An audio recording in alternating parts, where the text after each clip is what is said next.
I've asked the same question actually to your opponent, or a very similar question. I'm putting on my glasses. I actually want to quote from your website and also something you said. You've described yourself as someone who has, quote, helped Colorado achieve common sense goals by firmly advancing our Western traditions and by bringing people together to find common ground. Mm-hmm. End quote. You've also said, no one would ever accuse me of being a cheerleader for a party or a particular political team. Right. You know, one of our reporters, as you know, earlier this year, Emmy, he looked at all of the votes that you and Mark Udall took during the 4 years you overlapped in the House, and his conclusion was that Mark Udall's political record voting record was quite liberal, and that your voting record was very conservative. And I'm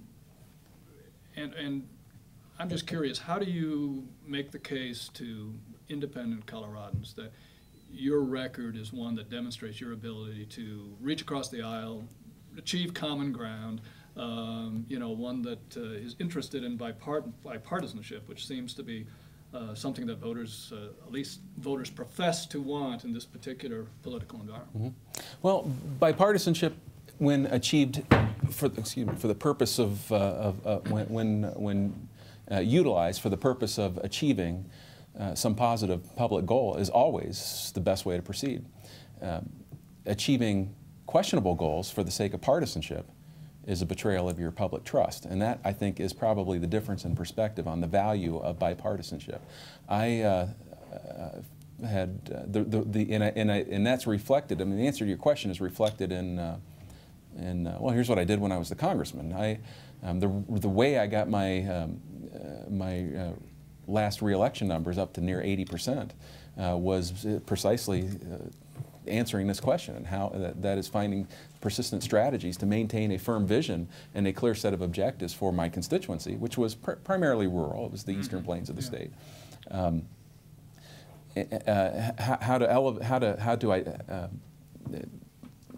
to fold the greatest number of constituents and constituent leaders, county commissioners, research people, private sector, public sector, just by listening and learning and doing more of that than anything else. How do you synthesize the values of a broad and diverse constituency into a clearly stated set of values and objectives that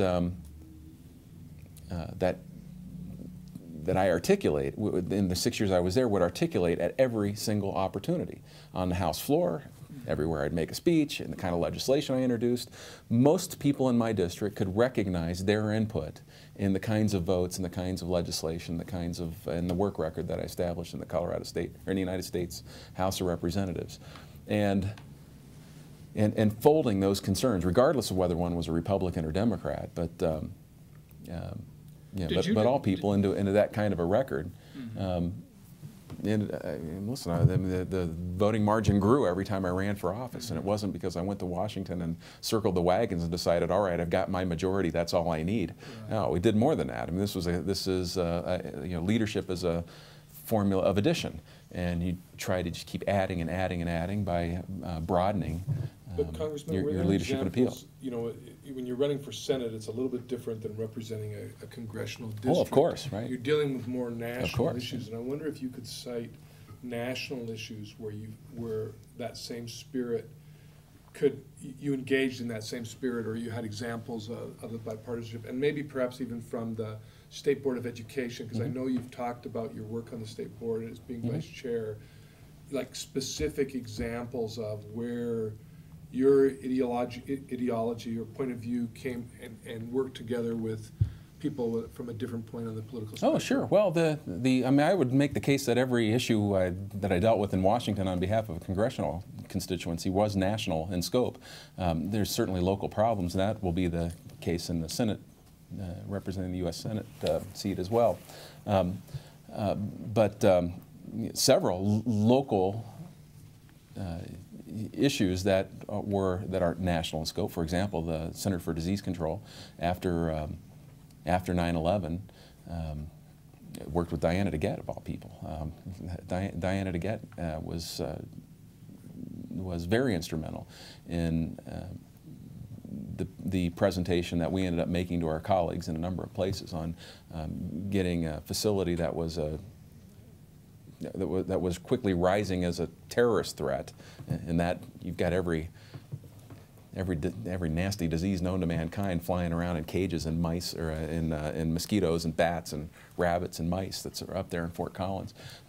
And in my last term in office, working with the entire congressional delegation, managed to get a $93 million new facility constructed, and which we didn't do as an earmark. We did it by making the case that this was in the best interest of the nation's security.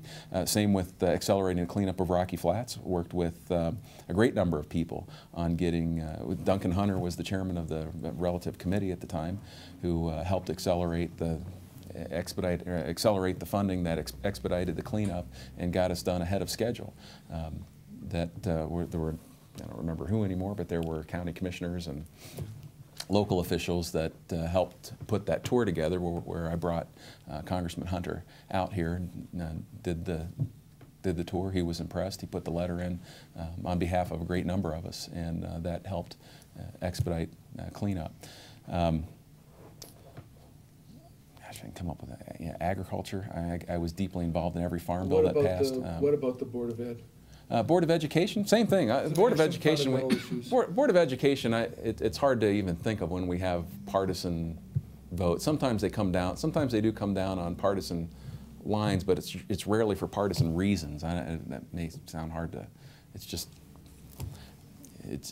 you know, Republicans got elected from Republican districts and Democrats got elected from Democrat districts. Sometimes it's not really a partisan debate, although it just affects urban versus rural districts differently, and it turns out to be 3 to 4. But on the Board of Education, most of what we do is administrative, as you know, so it's not really, it's hard to compare apples to apples, but those discussions are, my goodness, we're so focused on education-related issues and administering the School Finance Act, teacher licensing, charter schools, that occasionally there may be a spending issue or a teacher disciplinary license that we vote on, and those are often in secret. It's a real scandal there, by the way, that you guys ought to get into someday if you. Under teacher licensing? The number of people that the number of child predators who end up getting their licenses back and going in the classroom in a state is appalling, and it's all secret because because of personnel records. And got a few legislators who are on. Anyway, I'm getting sidetracked, but it's just another story. Speaking of that's a good story. That's a good story. Of political independence, though. We'll talk about that. Corey Gardner. Send somebody to go talk to Corey Gardner about this. He knows more about this than anyone else, besides me. But anyway, the state Board of Education. Yeah, I've had I had an initiative, for example, to post all of the board expenditures online and to post all the board expenditures on the internet. Because of the travel thing that a few members got involved in. Well, that's something that, there was a little hemming and hawing going on, but was accomplished on a bipartisan majority. Speaking of political independence, can you cite an example or two on a fairly important issue in which you defied party leadership when you were in the House and irritated them? Sure. No Child Left Behind. That's right, you did. It's it was the School of the Americas, which is a military school. It's another one where a number of people in our leadership got upset. I voted to close it down. Is that the one that trains Latin American police? Yeah. Well, all over the world, that's where the. That's why it was controversial. It was controversial there because some of the graduates apparently were involved in what might be regarded as terrorist-related activities. Really? No, that's anyway, good. Voted to close it down. Handful of, although it probably wouldn't be reflected on the final votes on trade issues. I